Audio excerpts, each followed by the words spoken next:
വാതിലുകളും UPVC sliding സൊല്യൂഷൻസും high quality commercial kitchen അപ്ലയൻസസും കൊണ്ട് നിങ്ങളുടെ സ്പേസ് അപ്ഗ്രേഡ് ചെയ്യും. പ്രൊഡക്റ്റ് ഏതുമാവട്ടെ, മറ്റെവിടെയും ഇല്ലാത്ത ക്വാളിറ്റിയിലും വിലക്കുറവിലും SRS മെറ്റൽ ഇൻഡസ്ട്രീസ് ജനങ്ങൾക്ക് നൽകും. SRS metal industries, Kanjirakode, Vadakkanchery. കാലം മായ്ക്കാത്ത കരുത്ത്. വടക്കാഞ്ചേരി MLA സേവ്യർ ചിറ്റിലപ്പള്ളിക്കെതിരെ രൂക്ഷ വിമർശനവുമായി കോൺഗ്രസിന്റെ കുറ്റവിചാരണ യാത്ര ആരംഭിച്ചു. ലൈഫ് മിഷൻ ഫ്ളാറ്റ് നിർമ്മാണം ഉൾപ്പെടെയുള്ള വാഗ്ദാനങ്ങൾ പാലിക്കാത്ത MLA ജനങ്ങളെ വഞ്ചിക്കുകയാണെന്ന് KPCC സെക്രട്ടറി രാജേന്ദ്രൻ ആരംഗത്ത് ആരോപിച്ചു. സേവ്യർ ചിറ്റിലപ്പള്ളി MLAയുടെ ഭരണപരാജയങ്ങൾ ജനമധ്യത്തിൽ തുറന്നുകാട്ടാനാണ് വടക്കാഞ്ചേരി ബ്ലോക്ക് കോൺഗ്രസ് കമ്മിറ്റി കുറ്റവിചാരണ യാത്ര സംഘടിപ്പിക്കുന്നത്.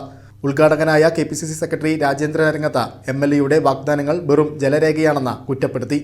1 വർഷം കൊണ്ട് ലൈഫ് മിഷൻ ഫ്ളാറ്റ് പൂർത്തിയാക്കുമെന്ന പ്രഖ്യാപനം നടപ്പിലായില്ലെന്ന് മാത്രമല്ല, അനുവദിച്ച തുകയുടെ പകുതിയും കമ്മീഷനായി CPM നേതാക്കളും ഇടനിലക്കാരും തട്ടിയെടുത്തുവെന്നും അദ്ദേഹം ആരോപിച്ചു. മെഡിക്കൽ കോളേജിലെ മിനി ക്യാൻസർ സെന്റർ പ്രഖ്യാപനവും നടപ്പിലായില്ല. ഉദ്ഘാടന മാമാങ്കങ്ങൾ നടത്തി ജനങ്ങളെ കബളിപ്പിക്കുകയാണ് MLA ചെയ്യുന്നതെന്നും അദ്ദേഹം പറഞ്ഞു. ജാഥ ക്യാപ്റ്റൻ PG ജയദീപിന് പതാക കൈമാറിക്കൊണ്ടാണ് യാത്രയ്ക്ക് തുടക്കമിട്ടത്. കോലഴി മണ്ഡലം പ്രസിഡന്റ് ഹരി നമ്പലാട്ട് അധ്യക്ഷത വഹിച്ചു. UDF ചെയർമാൻ NA സാബു മുഖ്യപ്രഭാഷണം നടത്തി.